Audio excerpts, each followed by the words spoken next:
कल भी हमने देखा सर कि ड्रोन अटैक्स हुए और आज भी भारत की जानिब से उसी पैटर्न पे चीज़ों को आगे लेके चला गया। तो लगता नहीं है सर कि जो भारत है वो तो एस्केलेटरी मूड में है, अभी भी लग रहा है कि वो जंग को बढ़ावा देना चाह रहा है। जी, ये एस्केलेटरी मोड से ज्यादा ये चीज उनकी एक हिजानी कैफियत को शो करती है, क्योंकि ये किसी मंतकी या अच्छी जंगे हिकमत अमली के नतीजे में इस किस्म के ड्रोन अटैक्स नहीं होते हैं। ड्रोन जो है उसकी जंग में एम्प्लॉयमेंट के कुछ तरीके हैं, यानी कि इसको एज ए सपोर्टिंग आर्म के तौर पे लिया जाता है कि आपकी मेन बैटल को ये कैसे सपोर्ट करें।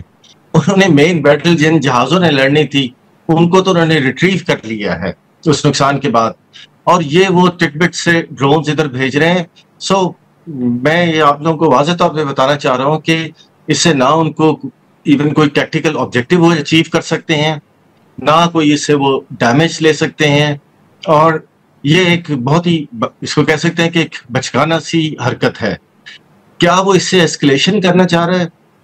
वो मेरे ख्याल में तो एस्केलेशन से एक्चुअली थोड़ा सा डर रहा है पाकिस्तान के रिस्पॉन्स से, लेकिन वो एक कंफ्यूज स्टेट में है और उसकी वजह से वो ये सारी चीजें कर रहा है। It doesn't look like it's a part of सब ग्रैंड स्ट्रेटजी या प्लानिंग। एटलीस्ट अभी तक तो इस तरह की कोई शवाहिद नहीं सामने आ रहे। सही सही।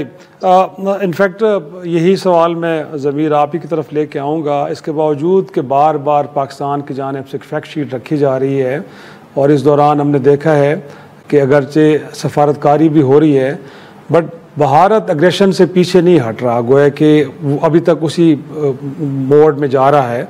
तो क्या लगता है बुनियादी तौर पे वो गोल क्या अचीव करना चाह रहा है? गोया कि पाकिस्तान के डिफेंस सिस्टम को असेस करना, एक्सपोज करना, मकासद हो क्या सकते हैं आपके ख्याल में? बहुत बहुत शुक्रिया शाहिद साहब। शाहिद साहब, एयर मार्शल शाहिद अख्तर साहब ने जो बात की, यकीनन है वो अग्रेशन चाहता है और वो अपने आप को मनवाना चाहता है। और मुझे जो लगता है कि अभी तक वो क्यों ठंडे नहीं हो पा रहे हैं, क्योंकि जो कुछ भी उन्होंने अभी तक किया है उनको मुंह की खानी पड़ी है। तो उसकी वजह से शायद वो चाहते हैं कि कम से कम कोई एक ऐसा इवेंट हो जाए जिसमें उनकी वाज़े तौर पर बढ़तरी नजर आए, तो फिर वो कहेंगे कि अच्छा जी चलें अब आ जाते हैं, हम रेस्टोरेंट की तरफ चलते हैं, बात करते हैं, या ये जो डिप्लोमेसी जो अपना किरदार अदा करना चाह रही है उस पे उसके जरिए हम थोड़ा सा मतलब मामला ठंडे करने की तरफ करते। लेकिन वो तब तक नहीं करेंगे जब तक वो उनको अपनी कोई वाज़े तौर पर सबकत नजर नहीं आएगी। और यही गलती इंडिया बार बार करता रहेगा, जिसकी वजह से वो शर्मिंदगी उठाते रहेंगे। देखें, बात यह है कि आपने एक दफ़ा शर्मिंदगी उठाई, आपने पहले अपने जहाज़ राफेल जैसे जहाज़ तबाह करवा लिए, जिनसे खरीदे उनको शर्मिंदा करवा दिया, उनकी सारी दुनिया में जग हसाई करवा दी। उसके बाद फिर आपने जो ड्रोन्स का हमला किया वो आपके देख लें कि वो कितना हमने मार गिराया। उसके बाद जो फिर हमने बर्री फौज ने जो हमला किया है वहाँ पे उनके अच्छा खासा नुकसान किया है, उनकी ब्रिगेड हेडक्वार्टर्स और मुख्तलिफ मकामात पे। तो बात यह है कि अभी तक जितना भी एडवेंचर किया है इंडिया ने, वो उसके लिए मिस एडवेंचर डिक्लेयर होता गया एज वी स्पीक। और वो चाहते ये हैं कि किसी ना किसी तरह हमें दुनिया को दिखाने के लिए कोई एक ऐसा हमें एज हासिल हो जाए पाकिस्तान पर, और उसके बाद फिर हाँ कहें कि जी हाँ देखें जी अब क्योंकि हम साडा हाथ उत्ते है, तो इसलिए वो पाकिस्तान चाहता है बात करना है। लेकिन बात यह है कि इसका फायदा उसको नहीं होगा, नुकसान होगा। और ठीक है, आज देखें बहुत ज़बरदस्त बात की डीजी ISPR साहब ने, एमएस शरीफ चौधरी साहब ने, कि पॉइंट्स टू पॉन्डर जो दिए, उन्होंने कहा कि भाई ठीक है आप ये क्लेम्स है ना, जरा इनके सबूत दे दें। एग्जैक्टली, ये आपने हमारा जहाज गिराया, उसका मलबा दिखा दें। आपके पास हमारा पायलट है, उसकी फुटेज दिखा दें।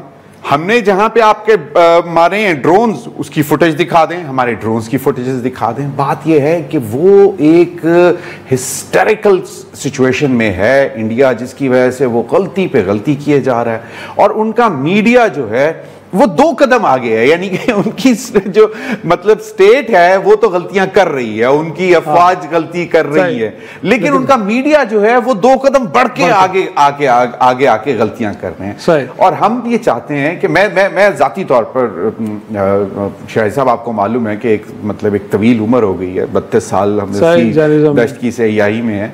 लैंग्वेज बड़ी मैटर करती है। ये नहीं है कि मुझे या शाहिद साहब को लैंग्वेज नहीं आती है, जो वो इस्तेमाल बोली जा सकती है, इससे बढ़ के बात की जा सकती है, लेकिन एक शाइस्तगी होनी चाहिए गुफ्तगू करने में। आप मुखातिब कर रहे हैं पाकिस्तानियों से, तो हम भी आपके भारतीयों से मुखातिब कर रहे हैं। सही। हम चाहते हैं कि आप तक भी हमारा मौक़िफ़ पहुंचे, लेकिन सही और सच मौक़िफ़ पहुंचे, क्योंकि अगर आप झूठ बोल बोल कर आप अपनी कौम को इश्तियाल दिलाने की कोशिश कर रहे हैं, तो आपकी कौम अब बोल पड़ी है। सही है, वहां से सवालात भी उठ रहे हैं, सवालात उठ रहे हैं, जो कल क्लेम्स किए जा रहे हैं जी कहां पे उनके सबूत दिखाएं। तो बात यह है कि मुझे नहीं लगता कि वो एक्सपोज करना चाहता है हमारा डिफेंस सिस्टम को, वो सिर्फ और सिर्फ ये चाहता है कि एक दफा मतलब वो की गई था साडा बाबा उत्ते आ जाए। लेकिन इनफैक्ट यही बात एयर मार्शल साहब इनफैक्ट वाकई इस हवाले से कोई भारत को कामयाबी मिल भी पा रही है, लेकिन अगेन वही बुनियादी सवाल कि कहीं अगर ये था भी सही उनका एक एफर्ट कि पाकिस्तान के डिफेंस सिस्टम को असेस करना, एक्सपोज करना, तो हमने बेस्ट वे में इसको हैंडल किया है, क्योंकि अब तक तो हम रेस्ट्रेंट शो कर रहे हैं, वो उस लेवल पे हम एस्केलेशन को लेकर नहीं गए कि जिस लेवल पे भारत लेके जाना चाह रहा है। तो जो स्ट्रेटजी पाकिस्तान की है, इसको आप कहेंगे कि वेल डन, ठीक है, इसी तरह आगे बढ़ना चाहिए, या क्योंकि एग्रेशन तो मुसलसल भारत की जानिब से हो रहा है और 2019 से बढ़ के कहीं हो रहा है, हम तो समझते हैं कि एक नेक्स्ट लेवल पे चला गया है, बट पाकिस्तान अभी तक उस तरह रिटेलिएट कर नहीं रहा। देखिए, आपने मुझसे पूछा है। जी जी जी जी, आप ही से सवाल है सर। जी देखें, ये जिस तरह के ये ड्रोन्स के साथ जेस्चर्स दे रहे हैं ना, मैं आपको बताता हूँ कि जब एक आपने फुल स्केल वॉर में जाना होता है, तो उसमें भी आप कभी कभी जो इलेक्ट्रॉनिक फुटप्रिंट है अपने दुश्मन का, उसको हासिल करने की कोशिश करते हैं। तो ये शायद ये भी सिग्नल देने की हमें कोशिश कर रहे हैं कि हम एक लॉन्ग प्रोटेक्टेड वॉर की तरफ जा रहे हैं। वेल, हमने तो इनको बिल्कुल इस सिलसिले में ये नहीं कहा कि भी हम डर रहे हैं या हम नहीं जाना चाहते, बट द पॉइंट इज कि सारी दुनिया हमें अब ये अंडरस्टैंड कर रही है कि हमारा हक है अब रिस्पांस देने का, इसलिए कि इंडिया ने वाज़ेह तौर पे ऐसी रेड लाइंस क्रॉस की हैं कि जिसको अब मिलिटरीली एक्सेप्ट नहीं किया जा सकता, जिसमें से एक इंटरनेशनल बॉर्डर है और एक हाइड्रो पे अटैक है। ये दो बहुत बड़ी हैं, and apart from the fact कि उन्होंने इतने इनोसेंट्स जो लाइफ ली हैं। तो हमने जो ये बहस चल रही है कि जो हमने इनके 5 जहाज शूट किए हैं, कि तो क्या यही काफ़ी नहीं था? एब्सोल्युटली नॉट, ये बिल्कुल काफ़ी नहीं है। ये तो हमने दफाई तौर पे अपना दिफा करते हुए उनको शूट किया है। तो अगर मैं सुन रहा था गुफ्तगू करण थापर साहब की, तो उनका भी यही था कि ये काफ़ी नहीं है जो आप लोगों को एक विक्ट्री मिल गई है। ये सबको क्लियर होना चाहिए, ये पूरी दुनिया को क्लियर होना चाहिए कि ये बिल्कुल काफ़ी नहीं है। हम उसकी एक रिस्पॉन्स देंगे। वो रिस्पॉन्स देना इसलिए भी ज़रूरी है कि आप देखें, इंडिया के 5 जहाज गिर गए, तो उसने उसके बावजूद ये ड्रोन्स वाली जो छोटी छोटी हरकतें ये करने की कोशिश कर रहा है। तो इसका मतलब है कि वो बिल्कुल इस चीज़ पे तैयार नहीं है कि मतलब वो डी एस्केलेट करना भी चाह रहा है, लेकिन उसके बावजूद वो ऐसे इशारे और जेस्चर्स देने की कोशिश कर रहा है मिलिटरीली, जो कि इसके हक में नहीं जा रहे हैं, जो और हम उनको बिल्कुल करेक्टली रीड कर रहे हैं, लेकिन उसकी जो एम्प्लॉयमेंट स्ट्रेटजी है या उसकी जो जंगी फलसफा जिसको कहते हैं, वही बहुत गलत है। और ऊपर से हमारी बदकिस्मती है जी, मैं एक बात को जरूर ऐड करूं, आई थिंक खुशकिस्मत होती हैं वो कौमें जिनको ऑनरेबल दुश्मन मिलते हैं। हमें दुश्मन भी ऐसा मिला है कि जो अनफॉर्चुनेटली ऑनरेबल नहीं है। मैं ये क्यों कह रहा हूँ कि कौन सा मुल्क है जो मतलब झूठा एक पूरी प्रेस कॉन्फ्रेंस करके बताया कि मुझ पे इतने ज्यादा ड्रोन अटैक हुए हैं हमारे पूरे मुल्क में, north to south. I mean, how can you say आजकल के दौर में, मतलब उनको पता था कि ये चीज हो जाएगी। एक्चुअली ये शो कर रही है कि वो बहुत ज्यादा एंग्जाइटी में है। और उनके जो एनएसएस के फोन गए थे कल अपने 6 काउंटर पार्ट को, तो उसमें भी बेसिकली इन्होंने यही उनसे कहा था कि पाकिस्तान को कहें कि वो अब अपना रिएक्शन ना दे।